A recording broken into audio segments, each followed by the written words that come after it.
wrecked. You had a little phone call.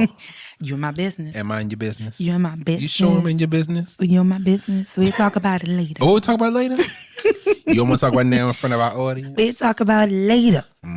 Fast ass. Welcome to this week's episode of Wine and Audacity, the podcast. My name is Brandon Sicard, and I'm joined by one of my two favorite people in the world. How you feeling this week, Shauna? I'm all right. You just all right? I'm all right.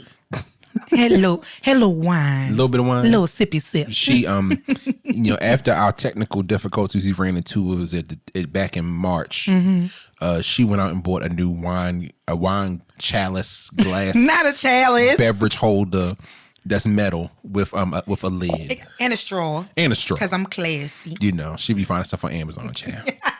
I love Amazon. But who doesn't love My Amazon? aunt said I need to get some stock at Amazon because I spent so much money. You should. You can invest in Amazon. I be ordering random shit. I had to tell myself to stop buying so much shit off of Amazon. I just got me a bomb ass stovetop cast iron griddle. Mm-hmm. I used it the other day. Oh my God. It's amazing. Well, as you can tell, or as you can hear, there isn't a third voice. Key is out again this week, but she should be back next week, we hope. She be busy. She got a whole bunch of stuff going on right now. She does. We miss you, boo. Love you. We miss you. We love you. This episode actually will come out. Is this Mother's Day week? Second week of May, yeah. Child. Mother's Day will be that Sunday. Child. Mm-hmm. So anyway, this is May's Q&A episode. It is. And I want to know what type of foolishness Shauna is getting into this week. So I promise I don't have no 6 brown chicks questions this week. Then y'all see, I didn't mention it this time. Promise. She mentioned it.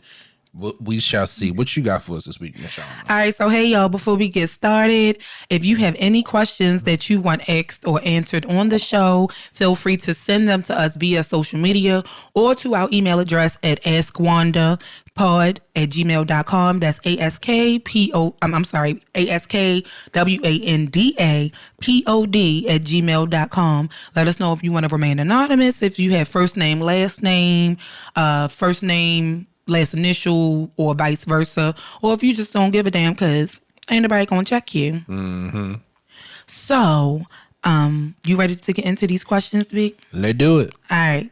So most of the questions that I have, I either came across on, of course, my favorite thread, Am I the Asshole thread, or they were some random questions that may have been presented to me, people who wanted to remain anonymous and stuff. So, the first question I am going to ask is a anonymous question. It was just somebody asking me something. Mm-hmm. And that question is, what is your biggest turn on or turn off? My biggest turn off is being overbearing and lack of attention. Those two go hand in hand. Okay. Because I've seen. So is there like a healthy medium between the two? No, I mean too much, but not enough. So no, the thing is, being overbearing is, I guess, in other words, doing too much too soon. Okay. Or being overbearing is like being super pushy. Okay. And it's not necessarily. I mean, it can apply sexually, but it's also just being overbearing in general. And if we haven't had the type of rapport or the type of conversation to warrant whatever you're trying to approach. Mm-hmm. Or it could be something as me establishing a boundary and you are attempting to continuously overstep it. Yeah, overstep. A habitual line stepper. Or cajole me into loosening that boundary. Mm-hmm. That's a turn off. What was the other one I said? It was that one and lack of attention. Okay. I think we've all dated people or dealt with people who don't pay attention to stuff you tell them. If you have a conversation with about something or they will not remember things you tell them. Like, say, for example, if I tell you, hey, next weekend, 2075th of whatever month this is, I have plans. I'm going to be working on getting some work done, or I'm going to be doing things, or I'm engaging in an interest of mine. I'm going to check out a museum or whatever. And you call me that day, hey, what you doing? I'm out. So that means you weren't paying attention to what I said. Right. Okay. Or you don't take interest in anything, I mentioned. Okay. Yeah, those are the two. And a turn on, what can I say is a turn on? I like a person that can flirt. really well. Yeah. A witty, I'm a horrible flirt. me too. I'm a horrible flirt. A person who's witty with their flirtation, because I like the that. flirters that make you think like, wait a minute, are you fit? Okay. Yeah. I look, a good flirtation session. Mm-hmm. Yeah, to get you to the So I think for me, a turn off is arrogance. Oh yeah. I cannot stand arrogance. It's a difference between being confident and being arrogant. I can't do arrogance. It's just Sometimes arrogance, if it's done right, it can be a turn off for me. I don't know what it is. Yeah. But sometimes somebody that's talking this shit and talking it real well. But if they talking their shit and they can back it up, maybe I don't know. But it's just something about the. I don't know what it is. Maybe it's a different word for it, but arrogance is I love confidence, but arrogance I can't do. Okay. Also, another turn off is lack of communication. I don't like it, especially if you pursuing me. Like, I don't feel like I should have to make the first step. I don't feel like I should be the one putting in all the effort. I'll put in as much effort as you're putting in. Right. But if you approach me first and you're trying to, get to know me or be a part of my world, I feel like you should put in the effort to do such. And if I see that you're putting in that effort, I'll open myself up more to allowing you to do that. Mm-hmm. A turn on for me. That phone call you just heard. Shut up. Oh, I wish Key was here because she'd be feeding off of me right now. She would be. So would Ron if her ass was here today. Mm-hmm. But a turn on for me, I think, is I think it would be say what you mean and mean what you say. Mm-hmm. I don't like for a person to tell me what they think I want to hear. So just be honest with me. Just be a man of your word. Mm-hmm.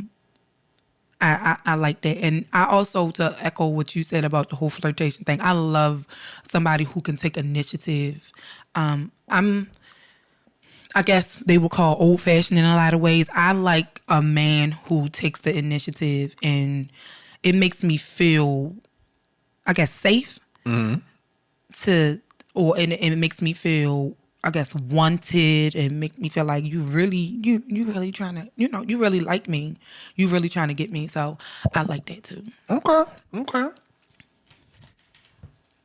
What's next? Let's see. What's next? The next question is also anonymous. Okay. And that question is, what is the best piece of advice you've ever gotten? The best piece of advice I've ever gotten is, let me see. Cue the Jeopardy theme. Doom doom doom doom doom doom doom doom doom doom doom doom doo doo doo doo. The best advice I've actually gotten, and I've heard it from multiple people, but it's just, I heard it as recently as a couple of days ago, and I talked to my cousin Jason on the phone. Be yourself. Yes. Love it. Be who you are. Be your authentic self. Yes. And I felt that for a lot of years, I've had to conform in a lot of ways for like acceptance and for, just to be seen. But as I've gotten older, I think, and this for a lot of people, it's a byproduct of just getting older. You start to care a lot less about what people think of you, and you start to actually like care less. Like I said, you care less about what people think of you, but you also don't allow people's opinions to dictate what you do, how you move, the way you see the world. You're more comfortable in your own skin. You're more comfortable doing things for yourself and doing things that make sense for you, regardless of whether or not it makes sense to other people. So yeah, definitely being my authentic self, or be my authentic self, is the best advice, because again, it'll. And one thing I've had to learn is like being my authentic self. It brings the right people to me, and it keeps the people who aren't meant for me away from me, and brings situations. And when I'm my authentic self, I attract what's meant for me, and I repel what isn't meant for me. Okay, so I like that. So for me, I have two. The first one is actually from my therapist. Hey, Mrs. Shout out to Howard. Mrs. Howard. Hey, girl. You think she listens to these episodes? I don't know. I told her to last time I talked to her. I did said, you too. been listening? She said, I listened to a couple. I was like, yeah, girl. I don't know which one she listened to, though. Right. But she thinks it's hilarious that we gave her a false name. A pseudonym. She was like, that's fine. But I think one came from her, and that was about setting boundaries. That's the best piece of advice I've ever gotten. Set boundaries. And stick to those boundaries. Don't allow anybody to guilt you into changing those boundaries to make them feel better about themselves. The second piece, I think I got this piece from my aunt, which was about putting myself first. Yes, absolutely. And y'all probably heard my fave on a past episode. She was at the end of our mental health episode. She always gives me, I love going and talk to her because she keep it real with me. And, you know, she gives me some great advice that I still follow to this day. She's giving me advice from when I was young that I still follow. But she's always telling me that it's okay to put yourself first. Do not ever let nobody guilt you into thinking that it's selfish to put yourself first. Never. You have to put yourself first because you have to, in order to be the best version of yourself. So yeah, that's the two best pieces of advice I've ever gotten. Okay. All right. So then this next question, this one comes from the Am I the Jerk thread. This is actually not the Reddit thread. I actually came across this one online on Facebook of all places. It's a little long. I'm gonna try to summarize it as much as possible, but I felt like this fell into the line of the audacity. Okay, so this one, the title of this one is, Am I the Jerk for Making My Friend Pay for Her Own Meal? Okay, so the backstory is, I'm part of a sizable group chat with friends, some of whom I am very close to and some of whom are friends of friends. I met about 90% of the group in person at least once, but since it's an open group, there are bound to be people I haven't seen before. Everyone is generally very pleasant and is a great way to find events.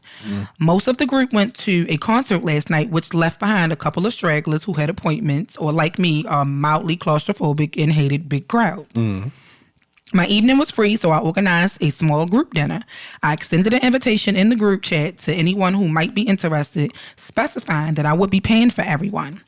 A friend of a friend, who we'll call Nicole, expressed immediate interest. I never met her in person, but she texts a fair amount and seemed like a lively personality, so I was happy to get to know her a bit better. My very close friend, Sashi, also joined us, but I was prepared for a bigger group than just the three of us. The problem started after we got seated at the restaurant and started to order. I had a sizable budget since I was prepared for more people, so money was not exactly at the front of my mind. I knew how much Sashi and I ate and that we couldn't possibly go over with one extra person. I get myself an appetizer and a main course, $55. Sashi orders herself a main course and asks to steal some of my appetizers. Fine, another $30. Then it comes Nicole.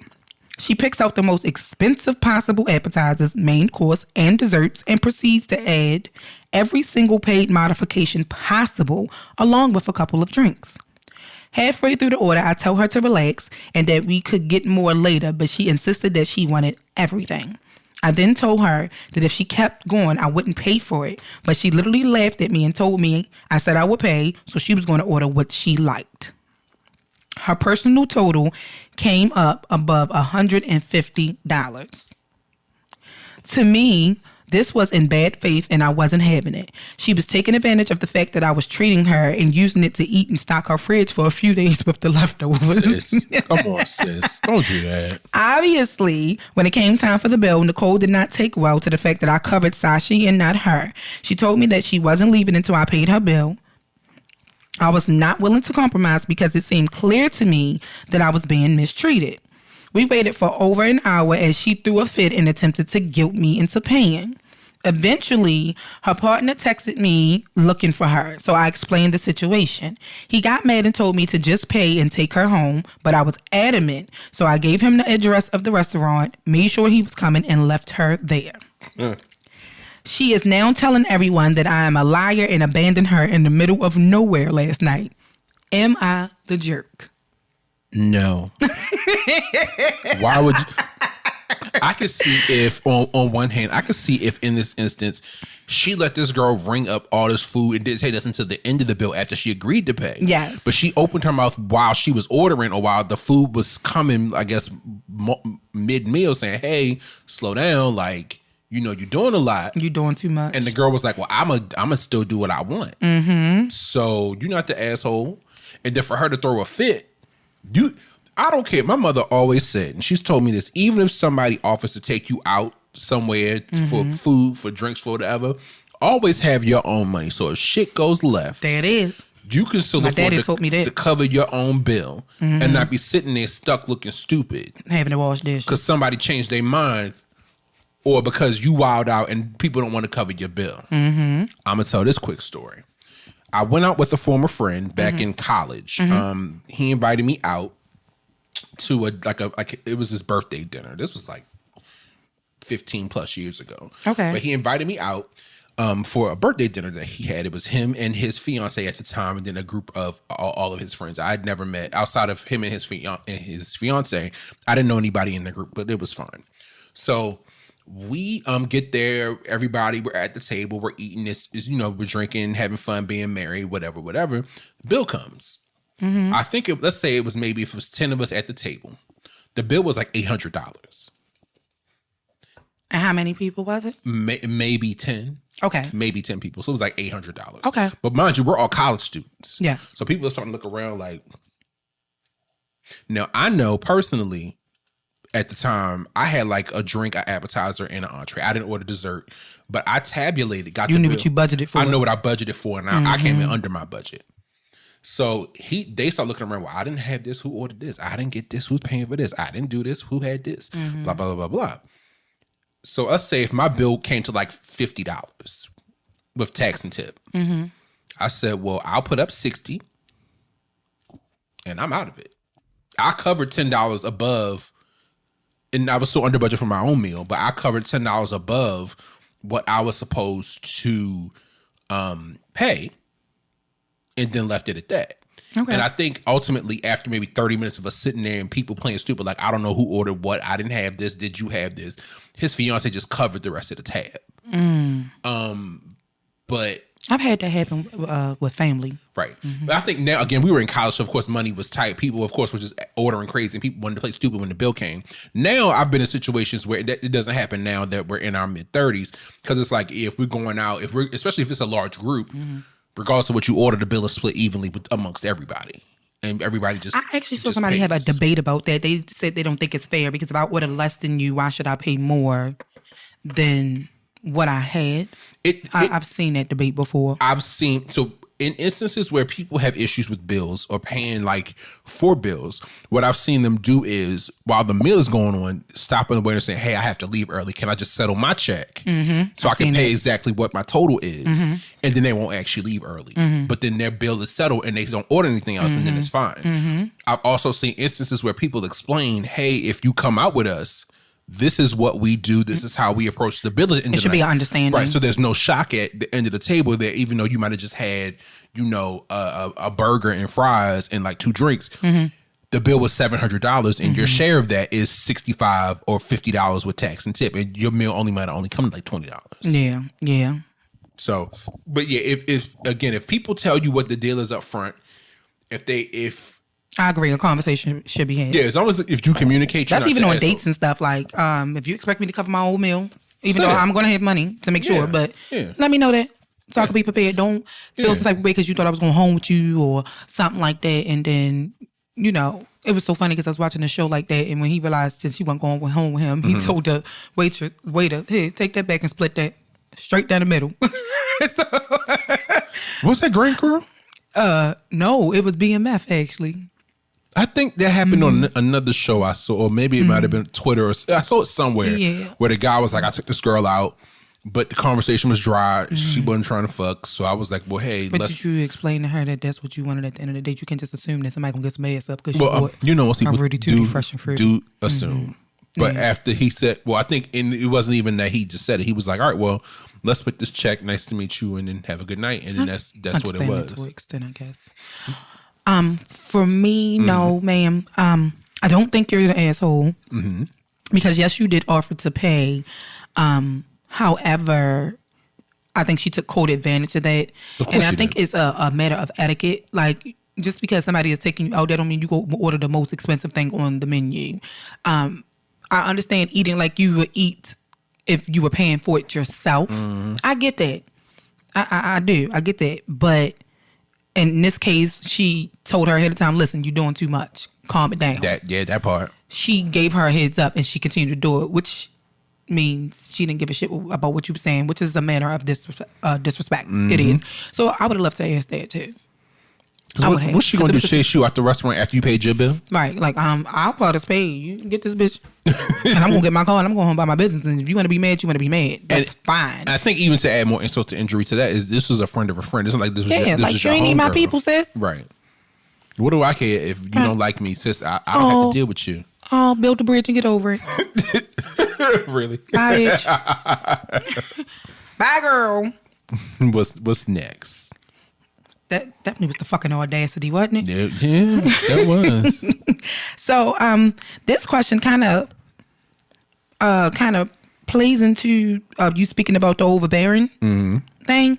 So this question comes from the Therapy for Black Girl thread. I do a lot of questions from this thread. It's one of my favorite threads. I follow them on Facebook. They also have a website. If you are a Black girl who is looking for therapy, they have a lot of resources. So I will recommend that you go and check those resources out. So this question is, how do you lovingly cut off a clingy loved one? I think you have to get away with doing it in a lovingly way. You can be respectful and not like be mean, but you can, I mean, it's up to how you want to approach it. Sometimes these conversations are best to have via text message or via email or like Facebook messages where they can actually come back and read it. Sometimes you can meet up with the person and say, hey, I don't want to do this anymore, or this isn't healthy for me. You have to do it in a way that you feel comfortable with. But I also, like I said earlier, you have to get away from the respectful part or the way, do it in a way that you want to try to make the comment without offending them, because there's a chance, even with this, just the subject matter, they may be offended anyway or take umbrance or issue with what you're saying to them. Okay. I agree with what Brandon said. It's a way to handle things, especially some people are easily offended, I guess is the best way to say it, and they don't take criticism well, or Not at all. They some people like myself, I previously spoke about having abandonment issues to an extent, but I think it's better to have that conversation versus just ghosting somebody, because it's ghosting can have a very adverse effect on people. I would say, it's the way to approach it. You can approach it maturely and adult, like explain to them what exactly it is that is bothering you. It can go one or two ways. They can understand and they can make adjustments, or they could, react differently. But their reaction is not your problem. Not at all. As long as you are establishing how you feel and you get it off your chest, then hey, that's how I feel about that. It is what it is. I've been there to an extent. It wasn't necessarily a family member, but some people, again, I'll say this is my favorite term, habitual line steppers. They are. Oh, and yeah, definitely. They don't know boundaries, and maybe nobody has ever spoken to them about overstepping. Yeah. All right, so this is a funny question. This one was one I actually found online when I was looking at something else. I can't remember where I got it from, but this one is, describe your last relationship in 3 words. Well, let's say last dating situation. Okay. Because I haven't been in a relationship in several years. Me neither, actually. It's been a long while. I think it's been almost 10 for me. I think like an actual relationship, like a committed relationship. It's been about 7. I had a couple situationships. Oh yeah, same sis, but not like a committed relationship. It's been about 7. Yeah. No, like 5 or 6 years. Anyway, the last thing I learned was you said three phrases, so 3 words. 3 words. 3 things I learned. 3 words I learned. No, describe it in 3 words. Oh, describe the relationship in 3 words. Short. Balanced. Okay. And it's not a word, but I'll say it's a phrase. Served its purpose. Okay. Yeah.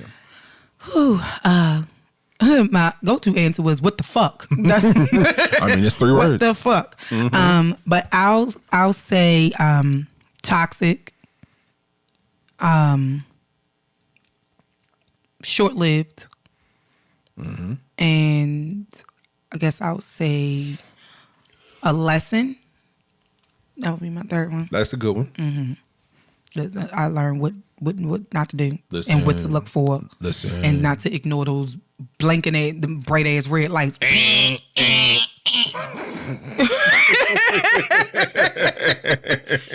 Cause baby, me now, no ma'am. Listen, hindsight is ma'am. 2020, and to see the stuff clearly when you're not emotionally attached to it still, and you've had time to get over the emotional, portion of it. It's like I put up with all this, or I went through all this, and it was just a mess. And yeah, oh yeah, child. Baby, if I knew then what I know now, honey. Yep. Shauna, who is closer to 40 than she is to 30. That was in my 20s. Oh God, we all old, closer to 40. Than we are. We closer now, friend. But hey, we ain't aging like fine wine. Yes, we are. Yes, we are. Child. Oh, goodness. Okay, so the next question is another one from Therapy for Black Girls. Okay. And this one is, I'm not a black girl, by the way, in case you can't tell. But proceed. He loves a lot of black girls, though. I do. I love plenty of black girls. I mean, black women, yes. But this one is, how do you deal with a friend that stops talking to you out of nowhere and makes it obvious there's an issue, but yet won't be direct about it? I'll be annoyed, first of all. That's how I feel about it. But Facts. I will make a concerted effort to reach out and say, even if I call the person and they don't answer, send a text so many times, they don't answer, but I see that they're online, they're active, they're in friends' comments, but they're not in mine, and whatever. I will send a message via text. Hey, what's going on? Is everything good? Like, I'm here if you want to talk. But also, after reaching out, making that attempt once or twice, I'm off it. Yeah, I agree. Because I'm not going to keep reaching out to a person that clearly doesn't want to talk to me. I agree. I had a situation with a now former friend. She and I were friends for about a decade. I think I remembered it. And I remembered it. What you about to talk about? She was offended by something I did, rightfully so. I was wrong. Okay. And a couple of days later, I reached out just to start a conversation with her. It wasn't necessarily directly about what happened, but I did reach out twice after that and never got a response. Okay. And I haven't spoken to her since. And that was now 5 years ago, almost 5 years ago. Wow. First time we had ever had an issue. I actually went to one of our mutual friends. Now, did she tell you there was an issue? In the moment when she blew up, yeah. Okay, she blew up on you. But prior to that, there was never a mention of anything. Okay. And I went to, I spoke to one of our mutual friends about 4 or 5 months later after like no contact, no communication. I had been unfriended and unfollowed across like all social media. I was like, well, damn, okay. I went to him and he was like, well, yeah, I saw her like last week. We watched March Madness together. Yeah, she told me like, she had told you like to stop doing it multiple times, and you just weren't paying her any attention. You didn't listen to her. And I said, well, no, like that's not what happened, like at all. And I said, if I offended her, which I did, I said I have no problem admitting that and owning up to that. But again, we had literally never had an issue in our friendship prior to that. And he told her, he was relaying to me like, yeah, he was like, that doesn't really sound like something Brandon would do. Like, but if you felt some type of way about it, just have the conversation. And she was vehemently opposed to having the conversation about it.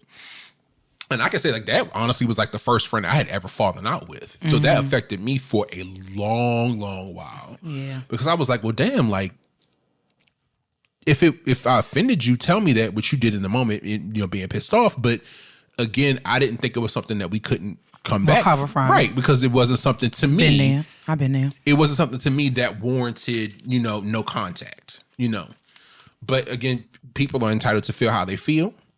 I can't do anything. I did my part. I reached out twice, got no response, and left it alone after that. And like I said, we haven't spoken since. So, oh well. So, I have a similar type story. We have me and Brandon had a longtime mutual friend, and there were some issues that we didn't necessarily know about that involved me and Key. And I didn't know about this. I think you knew. No. What I'm saying is that friend had some issues that involved me and Key that I think had been spoken on previously, and we thought everything was fine, everything was good. But then, she pulled a bit of a disappearing act. We knew she had a lot going on.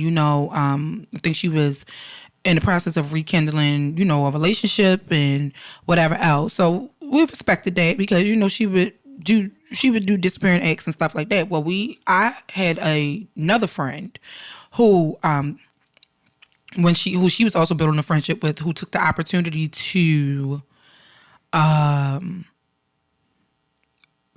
when she saw her, pull her to the side, like, where the hell you been at? Right. You've been missing in action. What's going on? your friend's been worried about you, blah, blah, blah, blah. So when she approached her about the situation, all of a sudden, all this stuff came out about, feeling left out and some jealousy issues when it came to me and Key, how close me and Key are and all that. And with this particular friend, I felt like I treated them both the same way. I felt like Key treated us both the same way. Yeah, me and this friend may be closer, but we've been friends longer. Right. We've shared a lot of things. We've been through a lot of things together. So it may come off that way, but I don't love you no different. Right. Just like I don't love Brandon any different than I love Key. Right. And vice versa. So anyway, all of that came out. We had a conversation about it. I felt some type of way about some things was said, and I talked over it with Brandon and Key, and both of them said that I should talk to her about it, and I did. I reached out to her. We had a conversation about it. I thought everything was copacetic. She went missing again for a couple months. Wasn't hearing from her. Returning phone calls, stuff like that. And one day, she was on my mind heavy, and I was always told when I was growing up that if somebody is on your mind heavy, it's for a reason, and you should reach out to that person. So I reached out to her, and we had a conversation, and I told her I loved her and I missed her. We've been friends all of these years. I'll always love you. Whatever happened is in the past. It was stupid. We talked it out. Everything is fine. I don't handle beef. Right. I don't handle issues. I miss you. I miss your daughter. That's my baby, whatever. And so I thought everything was cool. She was like, yeah, that's true. We have been friends, over 25 years. I love you too. I'm going to start coming back around. I'm going to start coming to happy hour with you again. Because she used to come to happy hour with me almost every week. That was our time together. And it never happened. It never happened. And the last time I actually talked to her on the phone, I called to tell her daughter happy birthday. Even though she forgets my son's birthday every year. But I called to tell her daughter happy birthday. And that's the last time I actually talked to her on the phone. Wow. And the next time I actually heard from her, I think she texted me to tell me happy birthday. My birthday was 3 months after that. I responded. And I didn't hear from her no more. Of course, my son's birthday came and went. Didn't hear anything. Her birthday came and went. I mean, not came and went. Her birthday came. I texted her. Ain't heard nothing back. But she responded to Brandon. So I felt some type of way about that. I don't know what the issue is. I thought we had talked it out. I personally didn't cause the issue. It was something within herself that she was going through, and I tried to be as supportive as possible, but it's only so much that you can do. Once you do your part, it's nothing else that you can do. So the way you handle that is you speak your piece, and then the ball is in their court. It's nothing you can do about it. You can't force somebody to understand you. You can't force somebody to remain in your life. You wish them the best, love them from a distance, and that's it. She's not the first one. I have several other people who we just drifted apart over the years. And, I wish them the best. I don't have no ill will towards them. I hope everything they dream of comes true. But I'm good over here. I'm good. I wouldn't want to see nothing happen to them. I would feel some type of way. But I'm not going to beg somebody to be in my life. I'm not going to do that. I got too many other dope-ass people surrounding me. So I'm good. I'm good. Yeah, So, yeah, that question got a little deep. Didn't it? So I got a funny question. I got this one from a video that I was watching on Facebook, and it made me laugh because automatically I thought about my kid. So what is, I don't know if y'all remember this. We might be aging ourselves with this, but Bill Cosby used to have a show called Kids Say the Darndest Things. You remember that show? Yeah, I do. So that's what this question put me in the mind of. So what is the funniest thing you've heard a kid say? The funniest thing I heard a kid say. Silence. I'm like, I know you heard kids say some funny shit. I know you have. I know your nieces and nephews. I know you didn't hear. I know your godchild. Okay, I birthed him. I know you didn't hear some kids say some funny ass stuff. I can't think of anything offhand. No, man. There's stuff I can think of, but it's extremely offensive. Okay. To like, look, we ain't trying to get canceled. Right. So that's why I'm kind of like, I know something. Can't say that. Can't say that. Can't say that. Can't say that. Can't say that. I don't know. Like, your son called me with a dad joke yesterday. He did call you? Yeah. I was wondering if he was going to call you. He called me. I said, call you Uncle Brandon. I said, really? That's okay. Okay. Was that it, Trey? Oh, okay. I'll talk to you later. The funny thing is, he called me laughing like you. He said, Mom. I said, yeah, you've been around your uncle too long. I think I remember the first time you wore a wig around Trey and you took it off. I can talk about that. Yes. I can talk about that. So the first time when Shauna first started wearing wigs, Trey was like, what, 3 or 4, I think? Probably. I was wearing them well before then, but yeah, he probably First just time realized he it. saw it. And I think Trey was like next to Shauna watching TV. And she took her wig off and like scratched her head and just like, tossed the wig. And Trey was looking at TV. He was sitting next to Shauna. He didn't look. And he looked at her for something and turned back. And he spun around so fast, confused, like, didn't know what was happening. He did that more than once though, because I got a similar story. I was in the bathroom hot, and he came in. He was like, "Mom, did you take your hair off?" I was like, "Yeah." Are you gonna put it back on?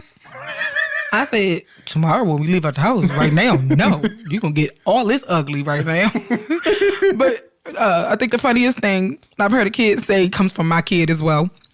When he was little, after me and his dad separated, we had moved into our apartment, so we were unpacking stuff, and I came across some family photos that we had took when Trey was probably about 6 months old, maybe. I remember those. And Trey came in the bathroom with the picture in his hand, and he's asking questions. I'm trying to hide in the bathroom, smoke a damn cigarette. I'm trying to hide. And he came in, he was like, "Mom, I gotta ask you something." I was like, "What?" Daddy used to have hair. I said, "Yeah, you and Daddy had braids." And he was like, "Oh." So when he cut his hair off before I was born, I said, "No, it was after you were born," because he kept his braids until you were about a year old. And then when he cut his hair, I had him cut your hair too, because I ain't braid nobody damn hair no more. And he said, "Oh, well, can I ask you a question?" I said, "Yeah." He said, "Why did you and Daddy break up?" I said, "Well, Trey, it just didn't work out. What do you tell a child that's like," he was like 6 or 7 at the time. "What do you tell him?" I was like, it just didn't work out with me and your dad, but we both still love you, blah, blah, blah. You give him the generic answer. Mm-hmm. So he gonna say, "Oh, I thought you broke up I thought you and Daddy broke up because Daddy got fat." Brandon, when I tell you, it took everything in me to keep a straight face while he was standing there in front of me. I was like, "Well, Trey, your dad was fat when I met him." He gonna say, "Oh, okay." He turned around and walked out of the bathroom. He said it so innocently. Yes, innocently, and with a straight face. And then that's what killed me to the end. "Oh, okay," and he just turned around and walked out like. Baby, when I tell you, I was screaming in my hand so he wouldn't hear me laughing when he left, because I just thought it was so funny. I said, of all things for him to say, I can't. It was so funny. I can't. It was. I wish I would have recorded that. I did. I did. I wish I would have recorded that. Oh, here's a good one. Okay. What is something everyone thinks is harmless, but in reality is dangerous? Fucking around and finding out. Good answer. Because I was going to say something similar. I was going to be like playing in people's face. Playing in people's face. That is a very dangerous game because you do not know people's mindset. You do not know what people are capable of. I saw this video on Twitter. Yeah, this was yesterday, actually. I saw this video. This guy. You know, a lot of people nowadays will play pranks on people. Yes. For like Instagram views, TikTok views, or whatever. So it's this guy. He's acting stupid. He would be in traffic in Dallas. The driver will be recording, but he would get out the car while all the cars are sitting at lights, and he would go get out the car, start walking between cars, like start fighting the air, doing weird shit, hop on people's trunks, sit on people's trunks, sit on people's hoods, and then if the person would give him feedback or like say like get off my car, he'd kick the car and like run. That's the serious case of fuck around and find out. Right. He's like 21, 22. He's a young black Young guy. and stupid. Young and stupid. So he did this one time when the car, he did this to a minivan one time. And the car was at the light, and the light had turned green. He was just linked up on the back of the minivan, like, you know, like Jesus on the cross. And the minivan was looking like, okay, now he can't see it because he's looking like he's facing away from the van. The van is sitting there, you know, with the foot on the brake, and the guy or the person in the van puts the van in reverse. It starts to like lurch back a little bit, and he like stumbled forward. But by the time he turned around, the person had put the car back in park and drive and just took off. And the video ended with him like chasing the van like down the street. And I'm like, you doing all this stuff with people like. You don't know what people mindset is. Especially in Texas, which is an open fucking carry state. Right. They could think you trying to carjack them. And then they just shot your ass, and then your mama want to do talk about you was a good boy. Like, stop playing with people. Not playing. It's not worth no day. It's not worth going viral. That was stupid. I will punch straight in the throat if he ever. Yeah. It is not worth going viral. Never is. It's Never so is. dumb. Just like it's another one with a guy be pretending he on the phone and he say like real crazy shit to people, and people are like, the fuck? And then, you know, he was like, no, I'm on the phone. Or whatever. This one guy almost beat his ass one day. Like, he had to show the guy, like, no, look, the camera right there. And the guy was like, I don't give a fuck about no camera. Like, I'm about to fuck you up. Look, Stop playing with people. Stop playing. Because he be saying disrespectful and shit. Like, he made a comment about the girl, ass or something like that. And her dude was right there. And at first you didn't realize they were together because he was looking at something and she was looking at something. Sir, you was about to get, Big Black was about to fuck you up. Stop playing with people. Stop playing with people. Oh, my God. Because you'll be the one getting fucked up in the aisle of the grocery store because you're going to fuck around and find out. Child. For real. Child. All right, so moving on. We should title the episode Q&A Fuck Around and Find Out. Yeah, that's fuck around and find out. That's the title. Fuck Around and Find Out. So the next question is also from the Am I the Jerk thread. This one, I'm sorry, I laughed when I read this one because this is another case of fuck around and find out. This is why you should respect people's boundaries because you're going to end up getting your feelings hurt. So this one is titled, Am I the jerk for leaving a fake positive pregnancy test in the bedroom? Yes. Wait a minute. Got to hear the backstory first. Child. You might change your mind. Okay. My mother-in-law moved in with us a month ago. I began to notice my stuff in the bedroom being touched, furniture rearranged, stuff moved around, etc. I felt like I was going crazy because my husband is the only one who has access to the bedroom, and he doesn't usually touch nor come near my things. Right. I figured it must be his mom walking in and snooping on my personal things. I told my husband, and he said his mom would never. I had a huge hunch but couldn't install a cam in the bedroom to catch her in the act. So I got myself one of those fake positive pregnancy tests and threw it in the bedroom's trash can. Note, the trash can was placed in the corner near the closet. Literally the next day after I got to work, I got tons of calls and texts from my in-laws congratulating me on my pregnancy. My husband came over to my workplace and was all worked up about it, asking since when I was pregnant and why I didn't tell him.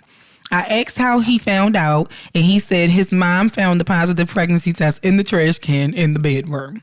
I asked if his answer just confirmed that she's been snooping in the bedroom all along. He had a realization moment, but demanded we stick to the bigger issue. I said there is no bigger issue because the positive test was fake, and this whole thing was done to expose my mother-in-law's snooping. Right.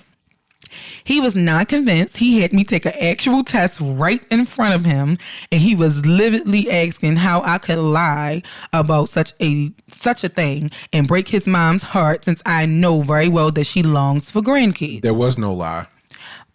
I got a lot of crap because of this from him. His mom and family now are calling me a liar and a manipulator. Am I the jerk? No. Side note, nothing gets taken or goes missing from the bedroom, just to be clear. Oh, it's my turn in? Go ahead. Not the jerk, not the asshole. She wouldn't have seen the pregnancy test if she wasn't snooping. And the snooping is the issue here. Facts. So how am I the asshole for giving her something to find? You lucky that's all I gave you to find. You lucky you found a fucking dildo sitting in the middle of my damn bed. Don't play with me. Why are you in my room? You are overstep. Another example of overstepping boundaries. Yep. Another example of the motherfucking audacity. Yep. How are you in here mad at me and you was in my shit? This my shit. I'm pretty sure you over here staying rent free, sis. I know you, because your son sound like he a little pussy wall. So I'm pretty sure that he's not charging you to live there. Mm-mm. You living here rent free. Mind the business that pays you, sis. Child. I'm not getting in. Not the asshole. If she hadn't been snooping, she wouldn't have seen it.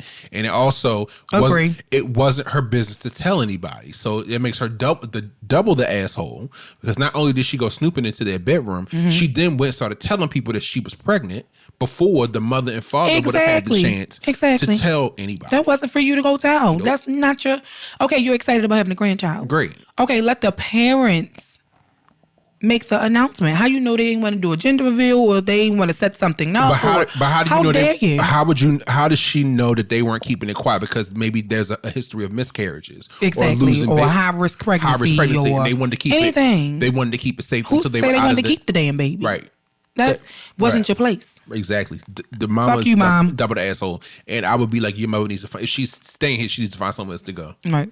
Because I can see and if you got a problem with it, you can fucking go with it too. I can see that blowing up into be a bigger issue when it comes to privacy in your house. Yeah, because he tried to deflect. You deflect him. That's not the issue here. Yes, the fuck it is. Yes, it is. Yep. Mind your business, mom. Sure. Mom need to go get some dick, because if she was getting some dick, she would be minding her business. All right, I got another one. This question comes to us from TS. And this question, I don't know how I feel about this one. It seems a little entitled, but I'll give it anyway. Okay. What do you do if you ask your man to send you $100 for something and he only sends you exactly $100? I wouldn't feel no type of way, because that's what I asked for. Exactly. Thank you very much. Thank you very much. That's it. Nobody is entitled to do more for you than what you ask. Would it be nice? Sure. Is it necessary? No. Are they obligated? Absolutely not. If you wanted more, you should ask more. Period.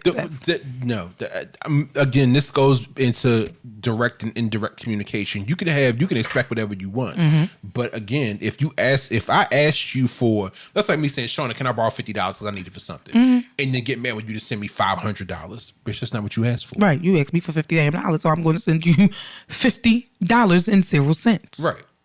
If you needed 60, you should have said 60. If you needed 500, you should have said 500. I probably would have told you to go to hell, but no. that part. But yeah, but no, no, honey. Even in a relationship, you got what you asked for. Even in a relationship, absolutely not. No, thank you. Now, that question was given to me by TS, but she got it from a radio show, and she said people were genuinely having a debate about this, but the question was more so like apparently the person who called in said that she asked for $100 to get her nails done, and he sent her exactly $100. If you needed more, he was like, what about the tip? What about this? What about that? That's not what you asked for. Right. And if he sent you the $100 to get your nails done, why you can't cover your own tip, sis? Or why can't you just ask for I wish somebody would pay for my need? damn nails and shit. And then this shit get a little expensive. Nails and feet. It look nice, by the way. Thank you. nails and feet, and if I get my eyebrows done, or I might need to get my chin wax or something, child, because I done inherited this hair from my family on my daddy's side. Not the chin. Not you coming up with a little goatee.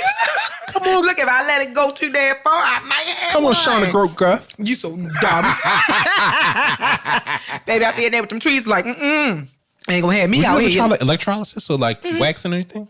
Yeah, waxing lasts longer. I don't know about it. Like I might try it, or laser hair removal. I thought about doing that for certain spots because I get tired. Child, you get tired of shaving and all that other stuff like that. I shaved before you got here this morning. Listen. You get tired of it. And then, as my cousin say, once the shit start to grow back, you got porcupine pussy. She had me in tears that day when she said that. She's so oh my God, she's so funny. She's so funny. I was like, girl, yeah. She said you was sitting there trying to scratch your head discreetly because that shit itch when it grow back. Girl, yes it does. Oh, no. Yes it does. Y'all don't understand what we be going through, Chad. I'm glad I don't have to deal with that. Now I'm au natural, child. Au I hear that. natural. So, are we going to wrap up with that? Was that the last question, ma'am? There's one last one. This is the final question. And this question, I can't remember what this one came from, but it's a good question. What is your biggest regret? I kind of touched on this earlier. Or I answered, this is related to an answer I gave earlier. My biggest regret in life so far, I don't have many, but this is one, is allowing people's opinions of me to keep me from doing what I wanted to do.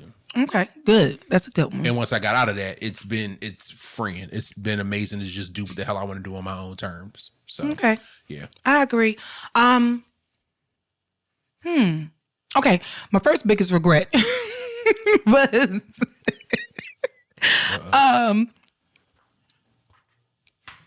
who I chose to have my child by. You say this all the time. It is. But no, I'm joking. But seriously. No, I'm joking. But seriously. I'm grateful. I'm grateful as hell for my son. I don't think my son would be who he is if who his father is wasn't his father. Yeah. But I think my biggest regret was not going to college sooner. Yeah. I think I talked myself out of it so much and I psyched myself out so much. But also, I'm glad that I'm doing it now when I am. And I'm putting all this effort into it. Shout out to that 3.5 GPA. Yeah. Want to do it? But yeah, I think that was my biggest not doing it at an earlier time. Okay. That's about it. I don't think I have much that I regret in life. Same. But yeah, I think everything was a lesson. Yep. Okay. But that's it. Okay. But that was the last question. That was? That's wrapping up. Okay. So we're gonna wrap it up here. I think this is probably our shortest episode ever. We're yeah. I'm not gonna say the time because it won't be the same once I edit it. But all right. So if you have any questions for us, you can shoot us an email at askwandapod@gmail.com. That's askwandapod@gmail.com. We will be back. Hopefully, Key will be back next week. Yeah. Hopefully. But me and she got some folk waiting to hear that voice. Key hive. Big titty bitch. It don't hit the same when I say it. It don't. It don't. Hit the same. We love y'all. Be safe. Be well. And we will catch y'all next week with an all new episode. Be easy, y'all. Bye.